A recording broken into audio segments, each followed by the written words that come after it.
So welcome everyone to Event Insights. I'm Chrissy with Safe Events Global, and joining us today we have Mr. Rick Bate. Rick, how are you doing? I'm good. Don't often get called Mr. I'm normally in trouble when somebody calls me Mr. So Rick is Vice President of IOSH. He's also a fellow with the IIRSM, and he's worked on some pretty huge events like the Olympic Games and Formula E. And when we met last week to have a little chat about this webinar, Rick mentioned that instead of the usual presentation style session, he wanted it to be a little more conversational, and he specifically wanted to have some curveballs thrown at him. So I figured who better to invite to join us than Mr. Mark Breen. I'm kind of worried about that now. Yeah, I'm nothing if not random. I can be relied on to be random. Okay, so as we said, this one might be a little bit more clunky. I'm going to share from my screen, which means I won't be able to see the chat. So Mark, I'll have you throw the curveballs at Rick and have a look at the chat there as well. Yeah, I'll keep an eye on that stuff. Brilliant. Okay, let's go to the first slide. So first of all, great to be here. It's taken Mark and Chrissy a little bit of time to actually find a slot where I was free, but I really have been looking forward to this. The thing I want to share with you first of all is that I'm not an environmentalist by trade, and I'm a recent convert to sustainability. The reason why I've become passionate about sustainability is that I lived and worked in it with Formula E for 8 years, and I worked with some incredible people. More recently, I've been talking about sustainability on behalf of IOSH. So I just want to share with you, I'm bringing you my real life experience of trying to deliver sustainable events, and I'm no evangelist. I just want to share that with you, and I'm really looking forward to getting some questions from you as well. So please ask me good questions to avoid Mark throwing me curveballs. Next slide, please. So I'm going to kind of lean into Mark a little bit because I know the areas where, predominantly where Mark, your business works. But the climate crisis is 100% impacting events. It's having an effect on what we do right now. Working in excessive heat and being, our people being subjected to UV radiation. These are now becoming ever more common. I was in Dubai 2-3 weeks ago when there was 18 months worth of rain in, 2.5-3 hours. But these are not specific just to the regions that we once considered to be hot regions. This is now happening in the UK and Europe, and along with an increase in heat. Air pollution is becoming ever more problematic, something that I didn't necessarily realize until I did a bit of background research for this session, that we've got a real significant concern in Northern Europe around malaria, which I hadn't realized was becoming so much of an issue. The other thing with heat, it affects our health and welfare, but again, most people don't make that link between the effect of heat and mental ill health. So that's something we'll talk about as we go through the slides. And obviously with this comes increased costs, and with increased costs becomes a question of, are our events viable? So next slide, please. Next one, please, Chrissy. Thank you. So there's some important numbers in here. I'm not a person who wants to just read slides out to you. I think we all know that the global temperature's rising and rising quite significantly. The numbers on the bottom, which you see, the ILO reporting that, over 18,000 workplace deaths due to extreme heat. These numbers are stratospheric. And we are the type of people in our industry that are most at risk. We're working outside predominantly. We're expected to work long hours. And it's something that we do have to consider and bear this in mind as we move forward. Now, I know, Mark, your business works a lot in Saudi Arabia and the UAE. Saudi Arabia is one of the few countries that has actually issued a decree that within, I think it's between, correct me if I'm wrong, Mark, I'm happy for you to jump in. I think it's between May and September when the temperature rises above 32.9 between the hours, I think it's 10 and 3, then work can stop. Now, this is a significant change for us when we're working and managing our workforce. The other number in there, and my wife's a dermatology specialist, so she always gets me to talk about this. Almost 20,000, work-related deaths due to UV radiation. That's specifically melanoma. Melanoma is an issue. It's not well managed it's certainly not well managed in the UK. And interestingly, Mark, my wife does some clinics over in Ireland. So it's something that we need to be more broadly aware of. And I know this is probably not what you thought I was going to talk about when I introduced sustainability in events, but this is all key to what we're trying to achieve. Next slide, please. My wife is a nurse, Rick, and works largely in a dermatology environment, so I hear about this regularly too. And just on that, the working ban in Saudi, you're right, it tends to land between May and September, depending on the weather tracking. Like, you get notice of a couple of days when they're going to implement it, and it's 12 o'clock to 3 o'clock, 90% rule of no working outside. There are certain industries with exemptions, but I mean, from our perspective, if we're building shows or building sites or doing civil works, we definitely tend to down tools, or we would decree outwardly on site that people should not be working outdoors in it. And if there's scope to work indoors, that's fine. If there isn't, if your task is wholly outdoors, you just have to build that into your timeline, because it's just unbearable. There's no point trying to do that to people, And this brings me to kind of usefully onto this next point around cost. I think we've all, or most of us, heard about the people, planet, profit model. It's a guy called John Elkington. He's not an environmentalist. He's an economist, and I believe from Yale University. And he coined this people, planet, profit phrase or model back in 1994. Interestingly, more recently, he now says it doesn't work. He's reviewed it and reissued it. But when we talk about sustainability, what we're talking about is that interaction between people, planet, and profit. And it's not inappropriate to talk about profit. Our events need to be viable. But you're going to see through the next few slides, or perhaps through this whole session, my absolute passion and my drive is about social sustainability, about looking after our people. Next slide, please. This is something that's contentious. One of the things that I've had to do over the past 10 years is build an understanding of what real sustainability is, and understanding the economic, issues that face the delivery of an event, using the current financial models that we use. Now, I would argue that currently we don't do very well. There are some events which I'll mention shortly that really do stand out, but in general terms, what we do in the events industry is very linear. We take resources from the environment, we produce stuff, we distribute, we consume, and then we send it to waste. That just isn't going to work. That is incredibly wasteful. It's damaging to the environment. It's not economically viable, and we need to refresh and review how we approach our delivery of events. Now, we will all have experienced reducing single-use plastic bottles. We'll have probably worked with recyclable branding, but we'll come to this as we go through our conversation this afternoon. But what the trying to change this model to a circular economy, for us, there are some simple things that we can do. It's reusing and repurposing materials we've already used to kind of close the circle, to close the loop. What we have to stop doing is, at the end of an event, just basically sending all of our waste materials to landfill. We need to be a bit more grown up, and we need to plan and think about it.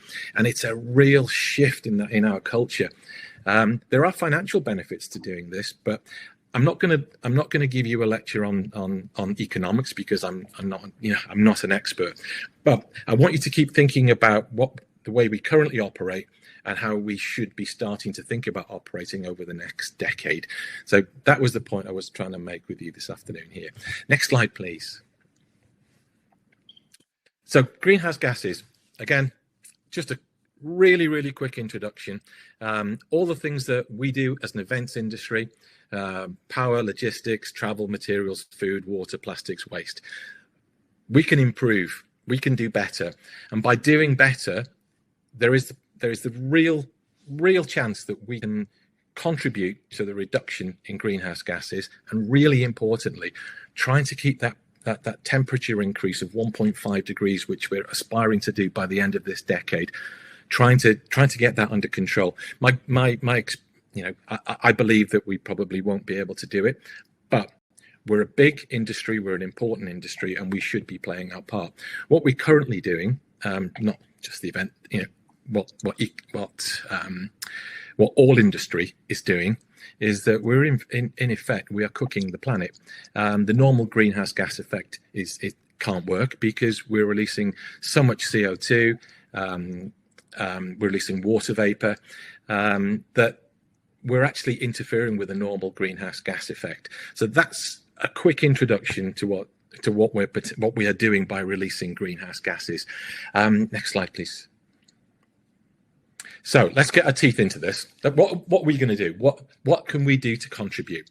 Well, let's start by just looking at the UK. That I believe the number in Ireland of what the events industry is worth in Ireland is somewhere around 6.4 billion. It's 40 billion in the UK. So we've got a part to play. We're also, really importantly, we have a voice to be heard.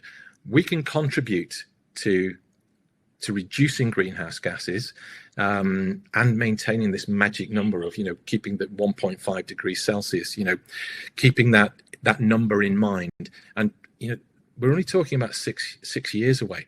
What are we doing?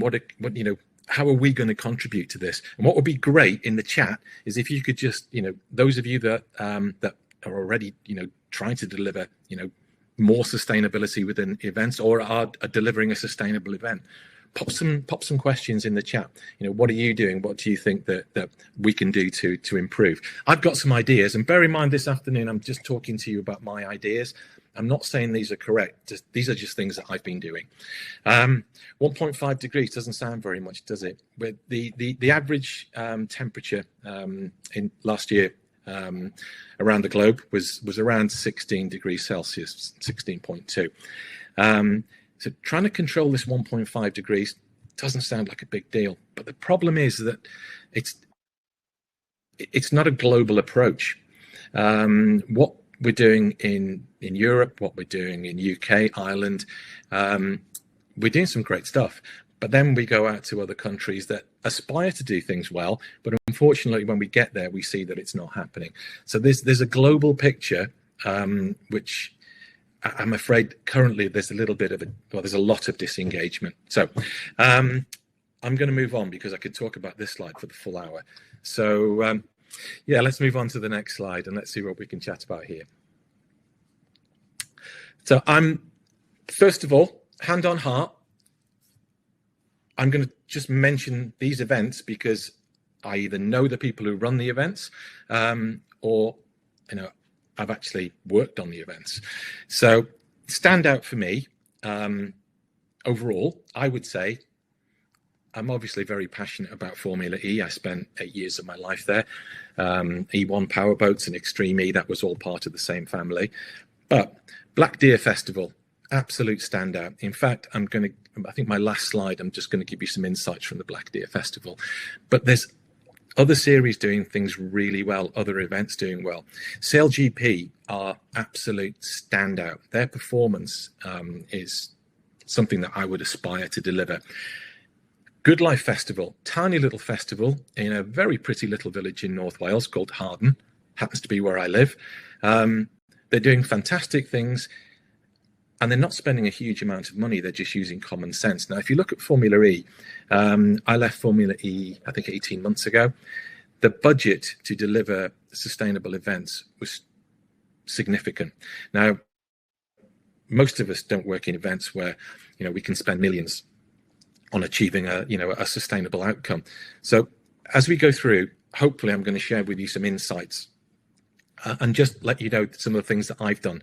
And these are not particularly clever. I'm not a particularly bright guy. I've just found solutions that I think work.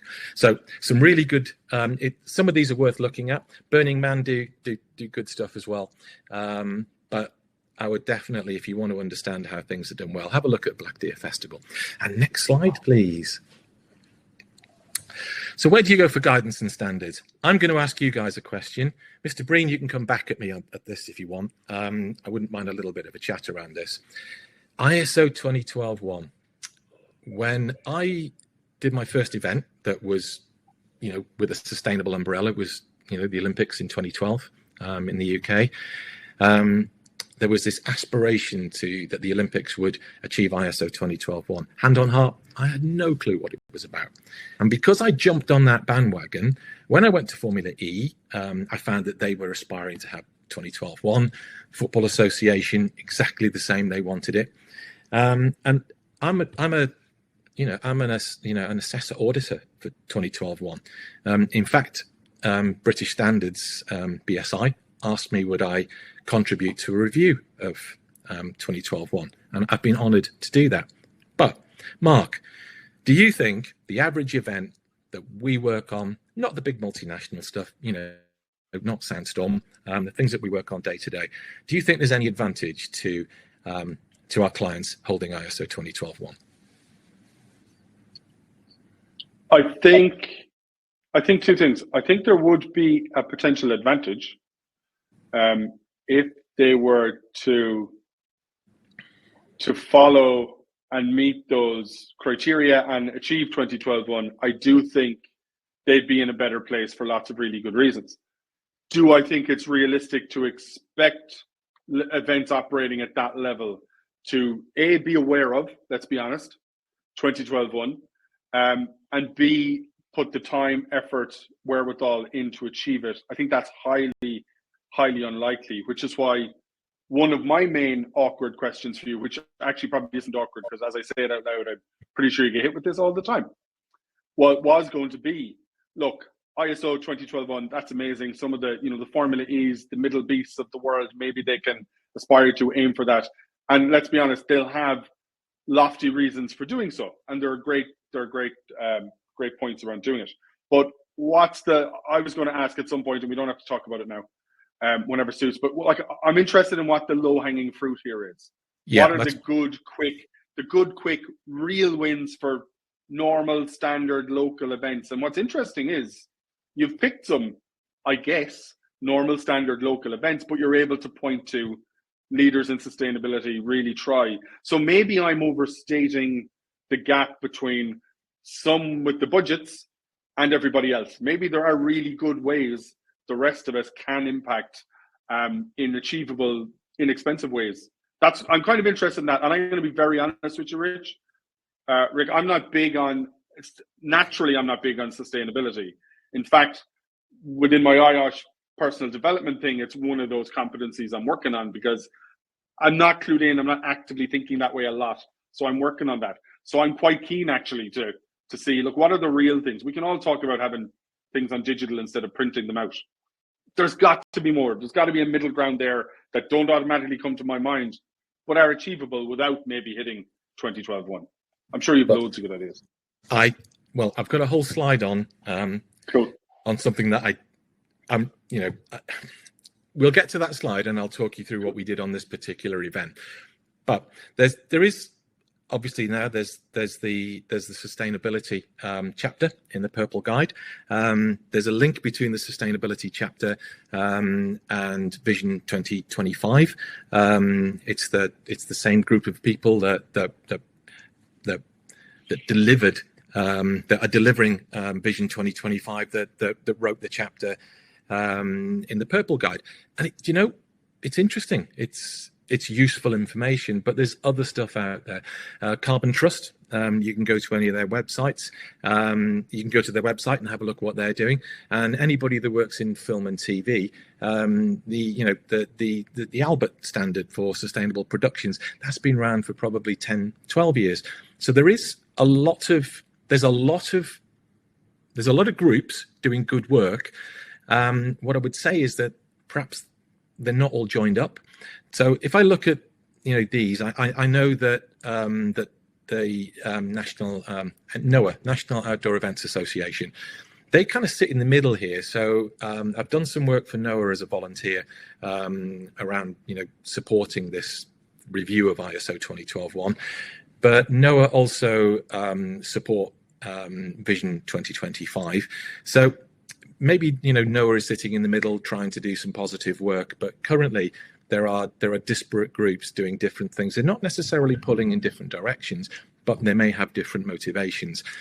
I'm aligned with you, Mark, around 2012-1. I think there's value, but one of the things that I learned very quickly when I was trying to help clients deliver 2012-1, if they already had 45,001, 14,001, it was very, very easy for me to help them to achieve that standard, which then started me asking myself questions.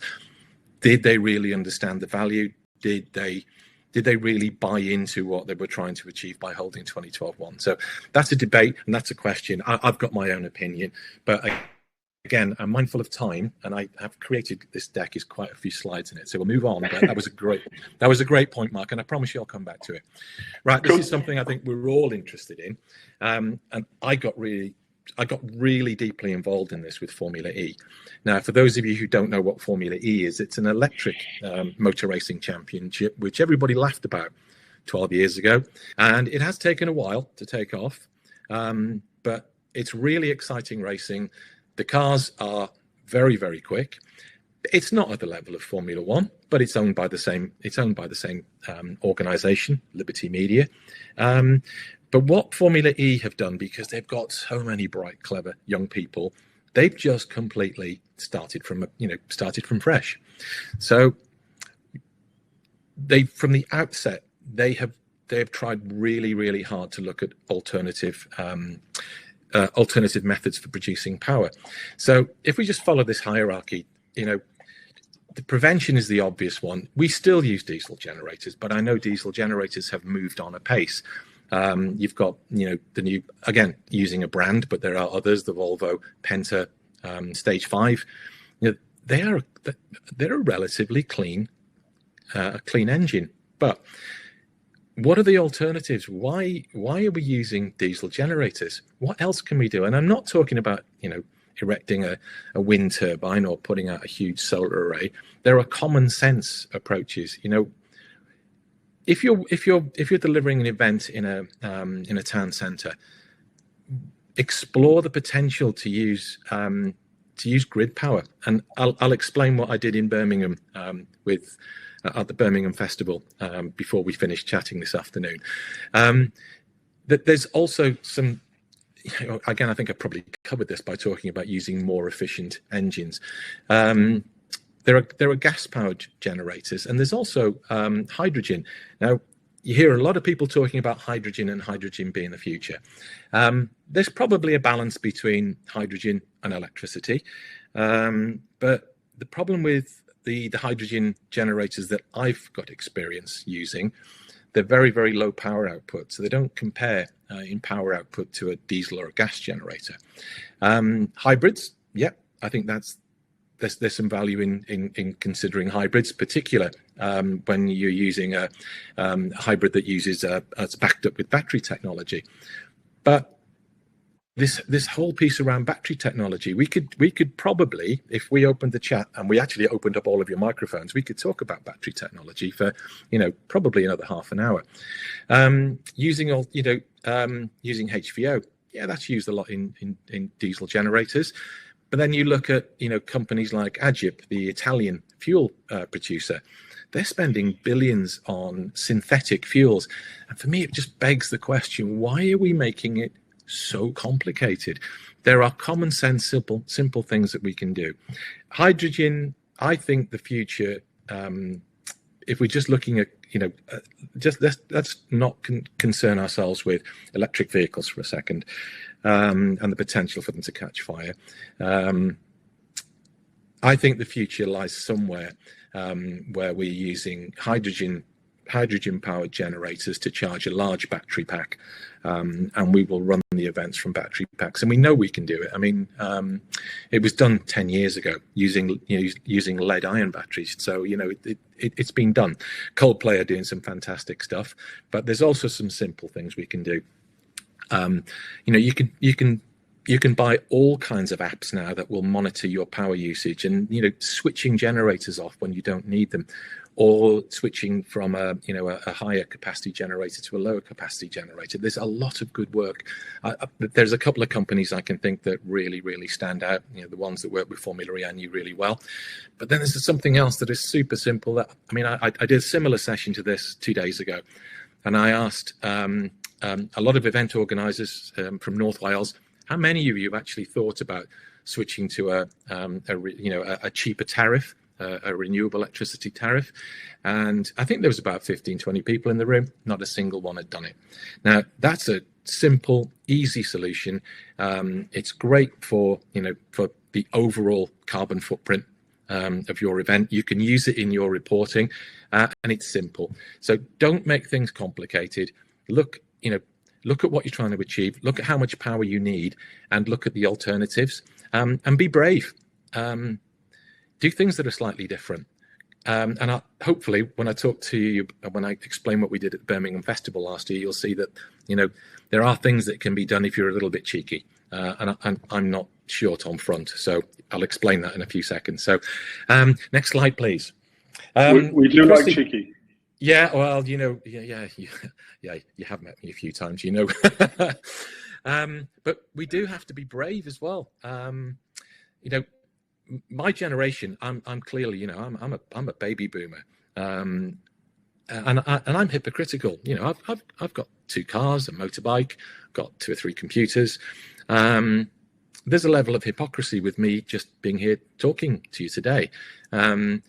What I recognise is that my generation and generations before mine have significantly impacted the planet for millennials, Gen Zs, Gen A, and something that I wasn't aware of until recently. Youngsters today really do have an environmental anxiety. They're concerned about what's coming. They hear us talking about catastrophic change in just 6 years. I'm old. I'm counting down the years. But if I was a teenager now and I'm hearing these, worrying figures, we have to control greenhouse gases. We've got to keep the global temperature from rising by less than 1.5% by 1.5 Celsius by 2030. I would be frightened. So I'm not going to talk about this one for this particular slide for a long time, because this is, I think, with respect, I know that we're all bright, capable people in the events industry. This is pretty much common sense. Logistics are complicated.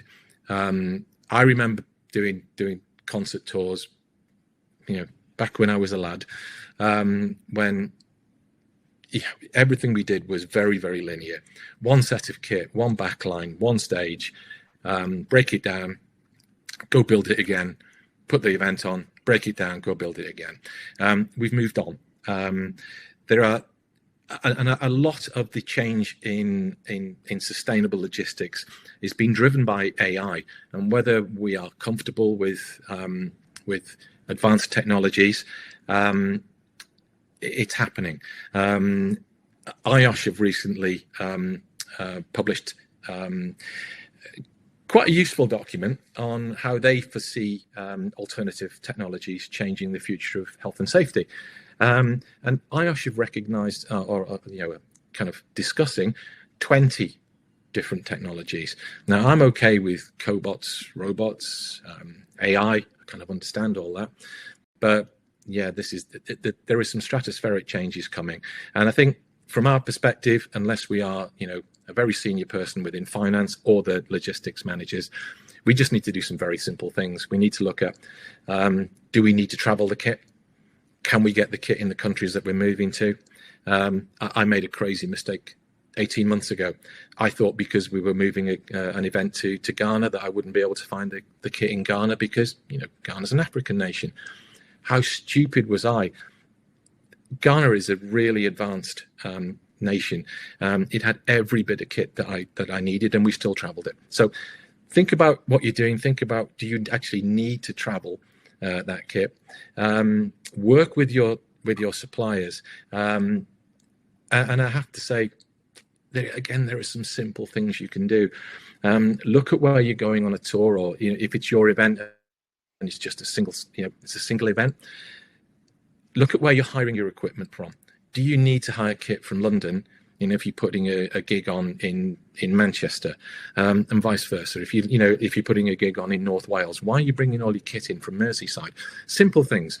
Last week I was really, really lucky to get to Formula One's global headquarters in Biggin Hill, and driven by COVID and the changes that COVID forced upon Formula One, they've radically changed everything to do around broadcast.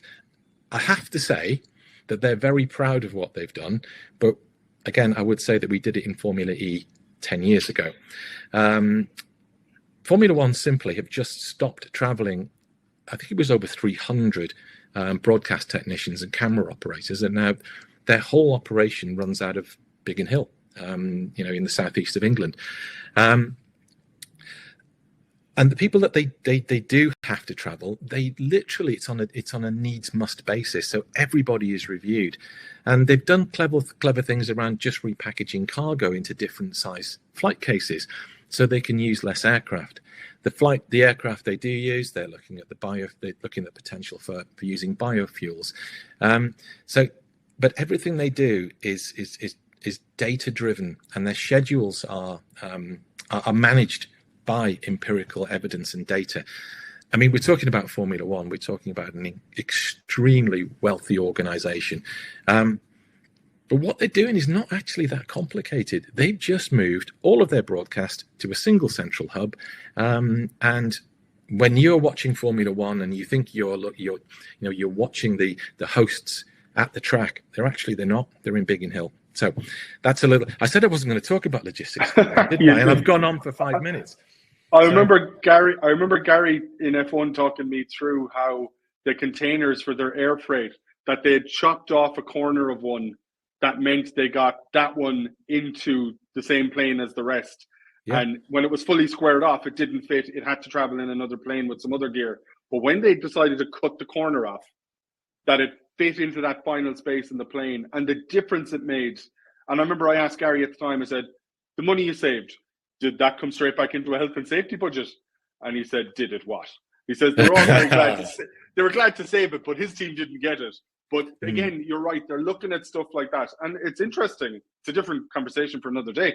But it's interesting that COVID drove a lot of that innovation 100%. And us all to think about things differently. And I'm always trying to talk about any positives that come out of COVID.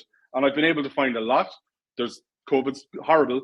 But when you're looking for positives, you can find a lot of good stuff about the way we all had to change how we act and how we think. Yeah, I mean, this is an extreme version, but the sister championship to Formula E, Extreme E, it's an off-road rally raid series, battery powered. But they actually bought a boat, and they converted that boat, and as part of their sustainable vision, all of their equipment travels on a single. It's an old post office boat that used to move between Liverpool and Belfast, moving the mail. And now all of their equipment is moved on that boat. They use it as their broadcast hub. They use it as accommodation. It was a pretty expensive solution at the outset, but it's worked, and people have really bought into it. And again, it's not rocket science. It's just somebody was sitting somewhere having a pint one day and went, do you know what? There's a wrecked boat sitting in Liverpool. I wonder. So that's the kind of thing that we should be doing, because by nature, people who work in the events industry, we are intuitive. We are we are the kind of people that will think about how does what we do fit into? Can we do anything to make the event better? We've all got anecdotes, but I think we just need to have the confidence to be heard. We often, as health and safety professionals and environmentalists, sustainability professionals, we always kind of feel that we're kind of a bolt-on, but this is the time for us to be heard. We really can add positively to this debate, and I know that some of the things I've already. When I get to that slide, I promise I'm getting there, Mark. When I talk about Birmingham, you'll see that they're not all my ideas. They are everybody's ideas, and we all came together. Good. Next slide. And I'm going to accelerate a little bit now because I know we've got kind of. I'll stop interrupting you. Left. No, it's great. We've been doing some of this stuff for a while, looking at event travel, ticketing, and what should our priorities be? Well, yeah, energy. We've talked about that. Travel. We'll do a little bit more on travel. Carbon emissions. I'm really ambivalent around carbon offsetting. You'll see that in a couple of slides' time. But I think we have got ideas how we can do something about carbon emissions, and there are simple things we can do around, travel and ticketing. We've all been at events where, the promoters and operators don't allow parking. There are some positives in that, but there are some negatives because most people will try and drive anyway and try and find an alternative. There are better solutions. Promoting cycling is one way. Promoting the use of electric vehicles. There are risks with doing that. I personally just like people, the ticket holders, the attendees, our guests, to take responsibility for their own actions and act appropriately. But that's possibly that comes with a culture shift, and that may actually become easier as younger people enter the events market, buying tickets. Simple things around just changing how we buy a ticket, not using paper, not using plastics. That's already started to happen, but there's something that I think we can do, and from my experience, we don't do well. When we talk about an event and who's coming to the event, we think about how far potentially are our guests coming from. Some ticketing hosts will ask you how far you're traveling, and in fact, some will charge you a small fee. Let's say you travel from Chester to London, they'll charge you a few pounds for carbon offsetting for your travel. But how often do we actually look at our cast, our crew, and our local suppliers and consider how far they've travelled? So I've only just recently started doing this, and on an event that I worked on relatively recently, when it came to crew, if they couldn't access the site on public transport, we didn't use them. I know you're all going to take a deep breath with me saying that, but these are the things that we have to be brave and ask those questions. If you're putting on a small, event locally, the event I talked about in my own village, we've got some, there's some talented bands in my area. Why don't we use those? Why don't we, utilize the talent that's there? There's a bit of a culture shift, I think, in how we perceive the delivery of events, but we need a holistic view. We can't just focus on the guests, on the ticket, the ticket holders, the purchasers, the attendees. We've got to take a much broader holistic view, and I guess this also kind of fits into that logistics picture as well. So I guess logistics and travel and ticketing, they all could be lumped together. But again, I'm going to say this again, we within the events industry need to be brave. We need to challenge. The world does need to change because the crisis that we're facing isn't going away. And we do have to do something positively. And as an events industry, we can. So next slide, please. Here's a good one. How many times have we, at the end of an event, just dumped? everything. Everything's gone into skips. We've ripped the stage down. We've ripped all the branding down. We've ripped Scrim down, and it's gone into a skip. I have to say that needs to stop. We need to be thinking from a perspective of a circular economy. So some of those things I just mentioned, some of those are easy to recycle. But campsite materials, how many tents get left behind? I think somewhere in this deck I've got the actual number that was left behind in Glastonbury last year. But food and drink, I've got a slide on food I think the next slide might be on food. There's some positives we can do just around thinking about food and beverage. But one of the most interesting things I worked on over the past couple of years was a company that provided modular cabins. Instead of bringing 2 cabins to an event on one truck, these cabins collapsed down and you could bring 11 on one truck. So just thinking and planning in advance and looking at what's available, looking at, considering where our suppliers are based. Do we really need to bring stuff hundreds of miles when we can use local? I've thrown a lot of ideas in there. The deck is quite heavy. I've done it on purpose because I've asked Chrissy to share the deck with you afterwards, because hopefully you can pick up some of my ideas from this deck. But I would say some simple things around reusing timber, reusing branding wherever it's possible.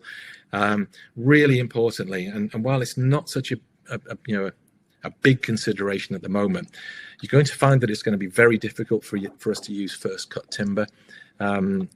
Using first cut timber, fresh timber, if you like, for every single event is another potential environmental catastrophe. We have to think more broadly, and why can't we use a piece of 4x4 twice or 3 times? And when we've used it, why can't that be chipped? And why can't that be used for fuel? We have to start to think about our actions and the implications of our actions, and not just passing that concern on to somebody else, just saying, well, okay, I've put that in the skip. That's now the problem with the waste handler. So I'm speechifying there, Mark. I'm going to stop. So next slide, please, Chrissy. Food. Again, mindful of time, and I promised that I would talk to you about what we did in Birmingham Festival last year. A couple of standout points on this slide. Globally, meat production is responsible for almost 15% of global greenhouse gases. That's a big number. And what can we do about it? Well, I didn't really get this, and I didn't want to read this UK government food review 2030 because I didn't get how it related to me. Actually, when I read it, I realized it's really important. So let's just talk about meat. If I reduce my meat intake by 20%, and then perhaps considered, moving that up to 35% by 2030, I'm going to have a real impact on reducing greenhouse gases. Now, I'm not a vegetarian, I'm not a vegan, but I'm being more thoughtful in my food choices. And we can do that when, those of us who are responsible for contracting food and beverage also think about being a bit, perhaps a little bit more in the detail about the food choices. Perhaps promoting, this is difficult, isn't it? You don't want to really promote either vegetarian or veganism or, being a carnivore. It's very difficult for us, but we can start to make subtle changes. And I think we're already seeing that there is a lean towards plant-based foods away from, the old burger and chips or sausage and chips. We are beginning to see that shift, but it's not just that. It's also making sure we've got accurate numbers for event attendees so we don't overproduce. And then at the end of the day, I know that a lot of you already do this, but don't just waste the food. What's left, do something positive with it in the local community.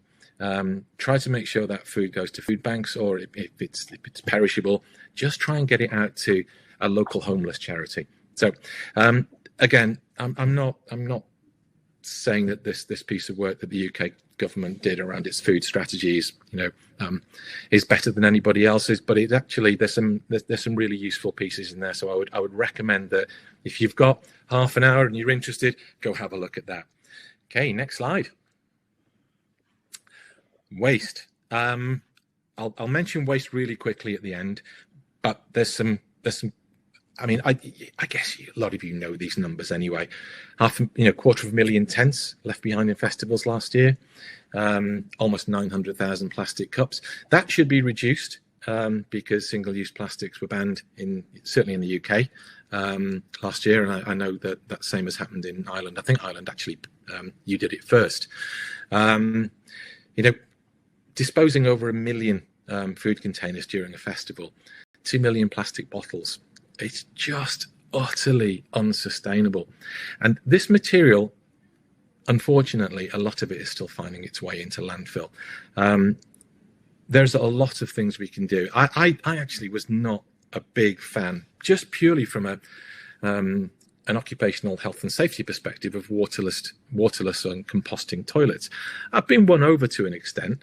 They're perhaps a little bit more expensive, and there's certainly, there's some challenges around servicing. But again, that's a real simple thing that we can do, as long as we have the money to be able to afford to do it. The other thing that I would say, this is a Rick tip, if you like, just contracting a waste handler and saying, there you go, over to you. You can't do that anymore. The bigger waste handlers will be expecting you to separate your waste. Or if you want the waste handler to separate that waste for you, it's going to cost you an awful lot of money, an awful lot more money. So I'll mention what's happening in Wales just before we stop talking, or before I stop talking. And it's become a real challenge in Wales as of the 1st of April. Next slide, please. Water.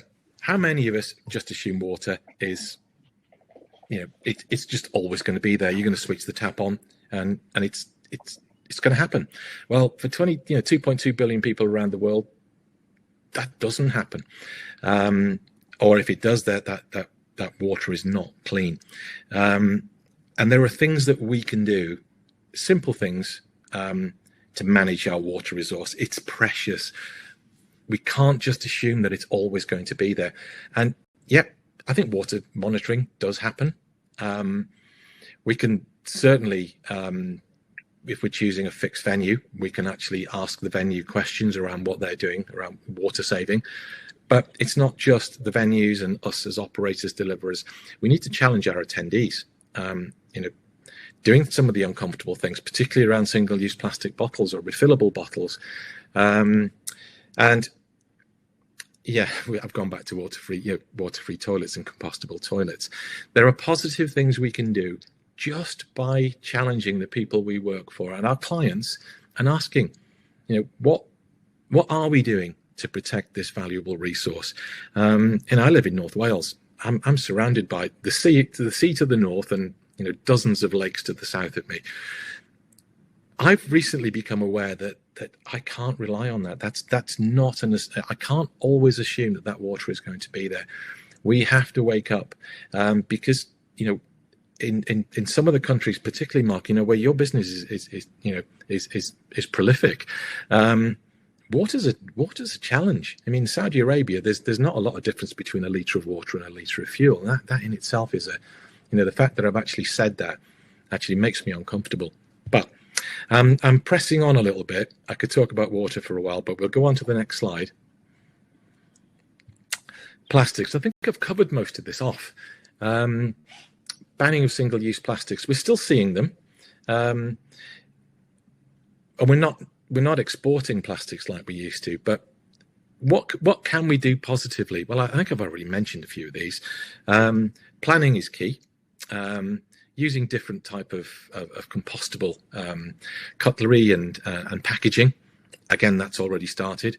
Digitizing IDs, gate passes, tickets. That, I think, is also already happening. I think what we can start to do is perhaps move on to the next phase, which is educating our attendees. I know one or two of you have just probably gone now, what on earth is he talking about? During my time at Formula E, if you came to a Formula E race, a big part of what we did at the race was to offer education and training to people who came to the events. The incredible sustainability team at Formula E would talk you through what Formula E does, what the impact of Formula E was, what the impact Formula E was having. Some years ago at a NOAA conference, I made a throwaway comment that Formula E recycles more than 80% of all of its materials, including its construction material. And Emily Evis actually challenged us and said we didn't. And that just made us dig in. And the following year, we recycled 84%. So can be done. Plastics, I think we're probably aligned on plastics and we understand where we're going. Next slide, please. Greenwashing, carbon offsetting. I think, to be honest, Mark, I think probably most of us are aware of greenwashing. We know it happens. There's some pretty bad press going on yesterday and today, around, boxing and motorsport in Saudi. That's probably an extreme example, but I'm not completely aligned with carbon offsetting. It's not something I'm comfortable with. There is value for bigger business in doing it, as long as, business don't think that by buying carbon offset certificates, they're really, really doing anything at an operational level to support reducing greenhouse gases. I think that's probably enough. I think we've all probably got an opinion on greenwashing or sports washing. And I think what we can do within our world as health and safety professionals within events and sports and entertainment, at least we should have the guts to ask the questions. What are you really doing? So yeah, next slide. Case study. This is it. I got to it, Mark. I promised. Look, and I'm trying to be good on time. So last year, I'm good. So Birmingham Festival last year, working with an old friend of mine, John Atkins Productions. We did some really simple things. Birmingham Festival, great festival. Sadly, not running this year because of financial challenges for the city of Birmingham. But what did we do around energy? Well, we were in Millennium Square. We did bring a diesel generator in as an absolute backup. But we had enough power there already. We just asked the city who their power provider was, what they could do to support us. We didn't actually switch the diesel generator on at all. We monitored the power we used. We did a normal distribution. We pinched some ideas from some of the work that I'd seen at Formula E, but it wasn't rocket science. We just used the grid. It wasn't clever. Materials we used, the majority of the materials were recycled materials. They'd been used on other productions. Does it matter that you're using a scruffy piece of 4x4 if it's going to be branded? No, it doesn't. Or it's going to be painted. It wasn't particularly... Some of the things we did, I would say when I reflect back on it, perhaps a little bit scruffy, but it worked. Waste management. We got the city to manage our waste. We then asked the appropriate questions around waste, asked where the waste had gone, how it was separated, what the tonnage was. So we had our numbers. We knew that we got our data, but we just used the resources that were available to us. Toilets, we didn't have any. No toilets on site at all whatsoever. What size capacity is the show? Average churn per. It's a kind of a walkthrough show. Okay. So we'd have about 1,200 per hour. No toilets. Okay. And what we did, we walked around Millennium Square before the event, and we spoke to all the local restaurants, cafes, and bars, and said, if we push all of our guests towards you for food and beverage, can we use your toilets? Guess what? They all said yes. Water reduction strategy. We told all of our guests before they came, bring your own water. Do you know what? Most did. Again, it's just about that communication and making sure that message gets across. Contractors, I've mentioned this already, haven't I? Not all of our contractors were local. None of them travelled from outside of within reason, the city of Birmingham. There's one or two came from Coventry, but we worked really hard. I'm going to say John Atkins worked really hard on this. Partnership with Birmingham City and with the West Midlands, that was really important, and we used that resource to support education, talking to our guests, telling them why we'd done things the way we did. Staff and performer travel, none of the guests, none of the entertainers came from outside Birmingham. Everybody that came to the event came on the bus or walked or cycled, and we made a big effort to get accurate data. We published our report, and interestingly, Access All Areas and Standout picked up on it, and they actually, they wrote an article on the work we did. So everything we did there was cheap. It was common sense. There's a little bit of cheek, going in and knocking on, established brands' doors and saying, we want 50 people to come into your toilet, into your bar per hour to have a pee. But in exchange, we're going to push them all towards you for food and beverage. And, I don't know whether it was we just hit the zeitgeist, if you like, but it worked. So, okay. Was there much pushback from individual businesses to agree, or it all just made sense and everyone got on board? I think it was a year after the Commonwealth Games. There was still a buzz in Birmingham. I think people realised that the city council was in trouble financially, and I think everyone just pulled together. You'd get this in Belfast or Dublin or Liverpool or Manchester. We just got local business to pull together, but we did actually we knew that we had support from the mayor of the West Midlands, Andy Street. And we lent into that. We made sure that we had that if you like, that higher level support. But we produced really good data, and we haven't really talked about data, and we haven't got time to talk about data. So next slide, please. That can be another session.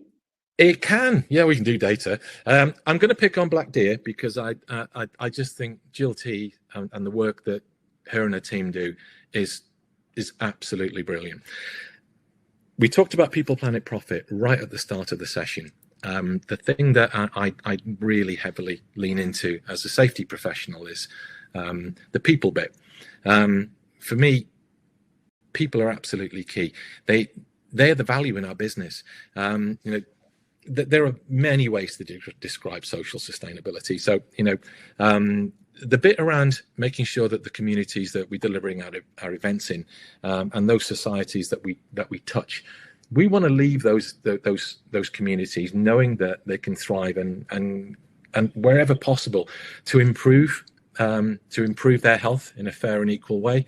IOSH has got its own view, its own description from Catch the Wave, which I kind of like. But for me, it's really about recognizing that our people are our most valuable assets. I think it's probably more interesting for people on the session today is actually just click on the link, which I've shared with you, and have a look at what Jill Teese does with Black Deer Festival. The integration she has with the community, her ethics around social responsibility, and absolute true equity and diversity. Not talking about it, absolutely delivering it. As you can tell, I'm a big fan of Black Deer Festival, but there are others out there as well. But I think this as a case study is worth looking at. So, and next slide, please.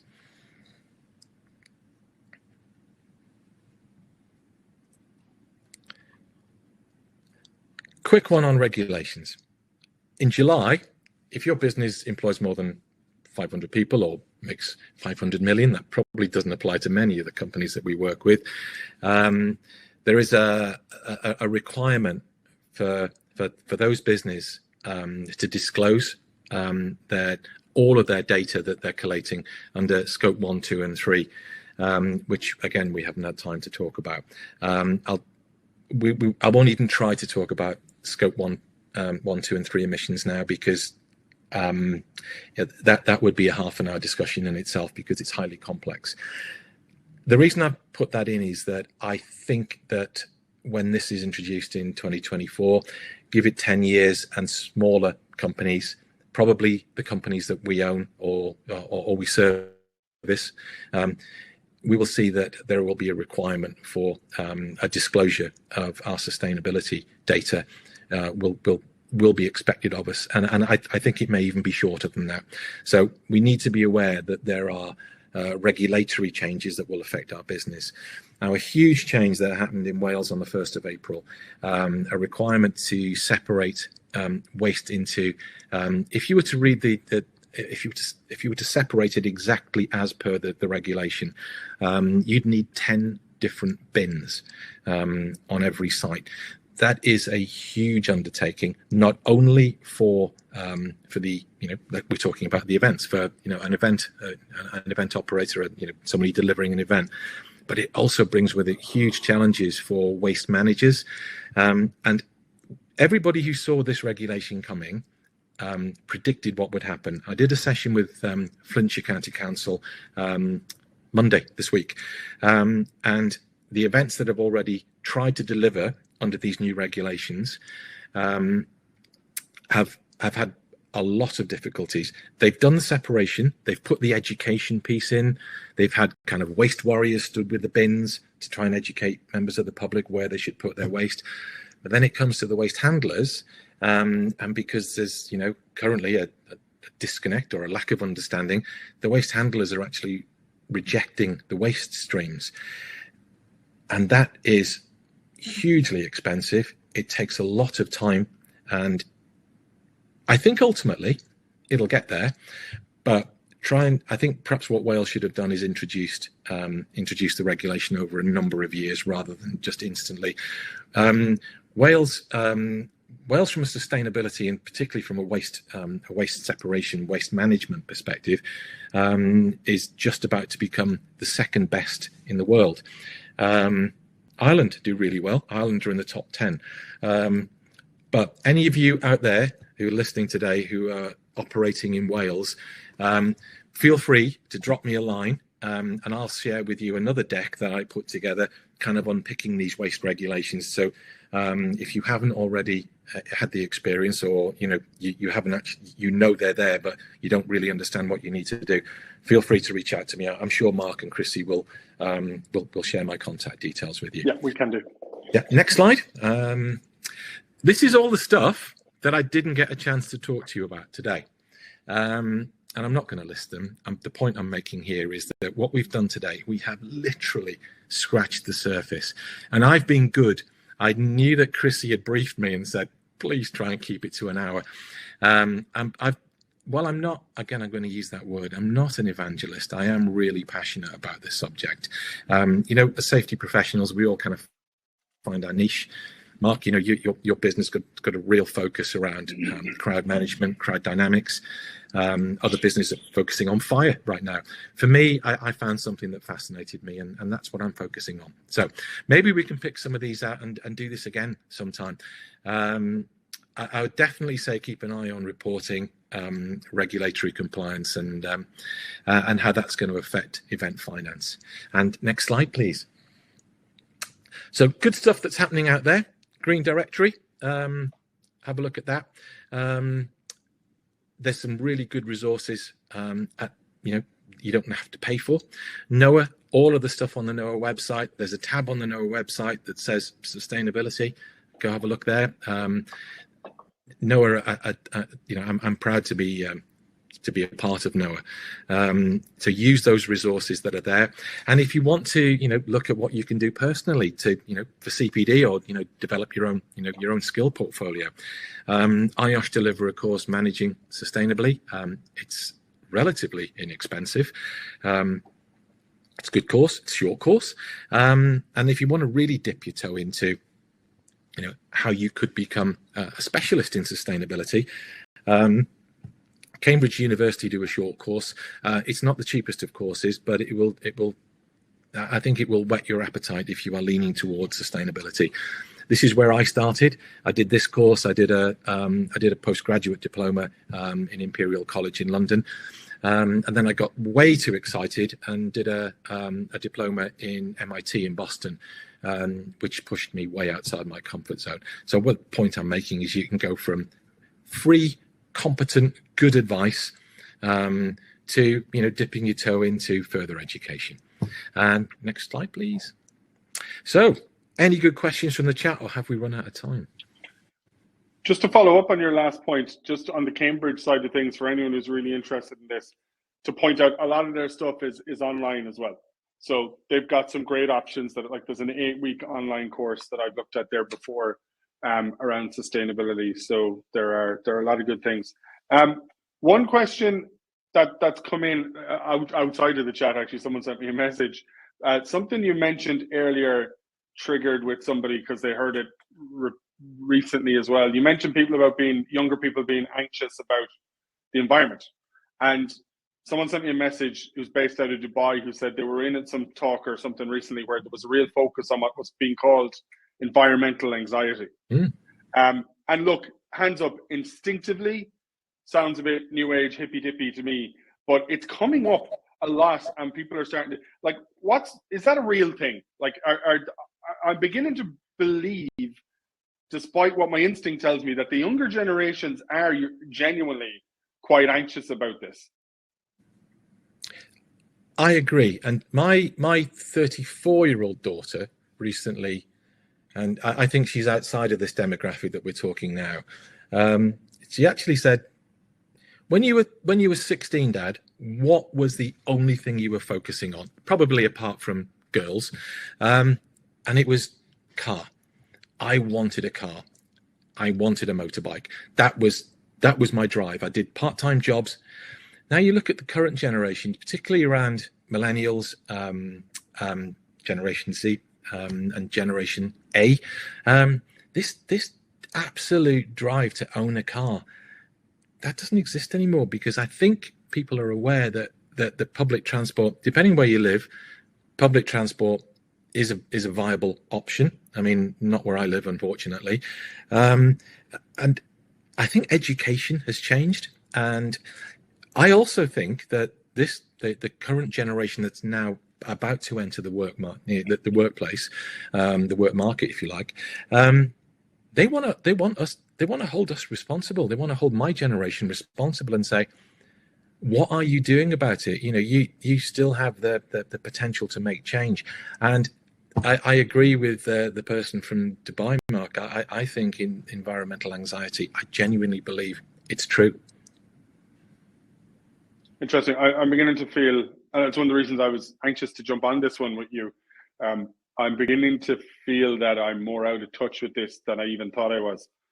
I was kind of blissfully focusing on lots of other things and not too bothered on the sustainability side. But with this talk and some other things I've been looking at recently, I'm beginning to realize there is more of that anxiety around it. One thing I want to touch back on that someone has asked before we let you go, and I just want to make sure that we kind of picked you up right on this. When you were saying about the ISO 2012-1, did you make the point that you found that companies that were already had the other ISO standards that were in there already at that level, did you say they actually found it was quite relatively straightforward to then navigate through the 2012-1? There's a good portion of it already covered as such, is there? 100%.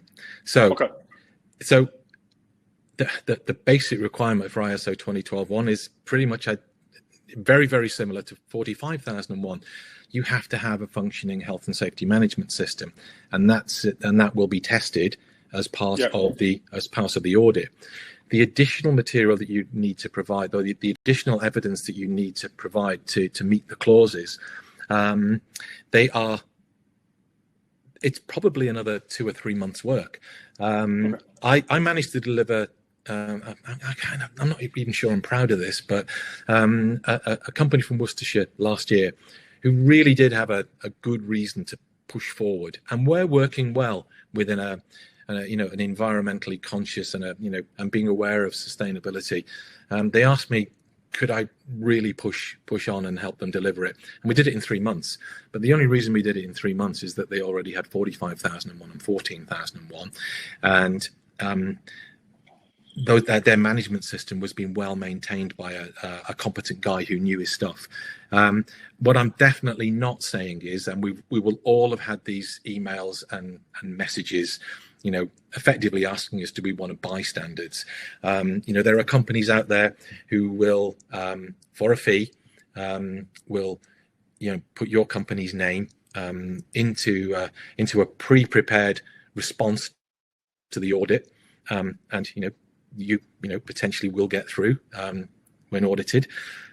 I would say it's completely irrelevant doing that. It's cheating. It's unethical. It's immoral, and you won't be able to keep the standard for anything more than 1 year, because to maintain it, you will be re-audited after 1 year, and the second year audit is all about evidence, showing the data you've produced, and being able to evidence the statements you made in year one. So anybody who gets those emails, don't be tempted, because you'll pay a lot of money and it will only last for 1 year. Gotcha. I think that's some good advice to wrap up on. May I say also, just for the record, any of those topics that we haven't gotten to touch on, speaking for Chrissy and myself and for the series, we'll happily have you back every time we do a series to talk on one of them, because I do think there's going to be growing interest in this field all the time. So I would be happily saying that we could do this once a year, find a time that suits you, and get another bit of this kind of content available for people, because there's more and more happening with this. We're seeing it in the market here in Ireland. Conversely to a lot of the things in Saudi, we're seeing it with some of our clients out there. They're really focusing on it, and they have the budget to go towards it as well. So they're doing really cool things, really progressive things that are winning awards and having impact. But then it's that middle ground, which I'm interested in. And I think you do have, again, because of the approach you take, you're not talking about mega budget Formula E stuff. You're not just talking about what the local festival does. There is that plethora of stuff in the middle that we can all have a look at, a list of stuff that we know works, and go, well, actually that I can achieve. And next year with a bit of work, we could do with some of that. And we can all start chipping away at stuff that isn't really expensive, isn't really hard. Again, maybe just that some of us, hands up me included, have been conveniently blinkered to because we've had so much other stuff to focus on. So we'll happily have you back to talk about any of that stuff and give hints and tips. That's on the record now because this is recorded. Well, I'd love to be on back. YouTube. So we'll get you back. You can pick which ones you want to focus on. We'll be very clear with people what will be covered in that session, and they can join live if they can, and we can make it available after. Because I do think it's going to be a growing area. Christy and I have discussed it. It's going to be a growing area that people will be interested in finding straight up, honest information and content on. And I knew when we talked to you about doing this that that's exactly what you'd give everyone, and that's how it would come across. It wasn't you talking about Formula E and the big budgets and everything you did so impressively for so long, that it's more so grassroots, ground level stuff that we can all try and implement if we're that way inclined. So well, there's some this good has been really good, I think. So thank you. I hope there's some good tips in the deck that we're going to share. We will, yeah. And there's some good websites on there, good case studies. And again, I have genuinely got a concern about events in Wales. So anybody that's on the call that is either delivering or working on events in Wales, reach out to me. I've already unpicked the regulations for you, and I'll send you that document as soon as you reach out to me. That's very good. Thank you very much. And we'll put that message out as well when we're putting up the recording and everything. We'll let people know that piece of help is there for those operating in Wales. Rick, thank you very much. I enjoyed this.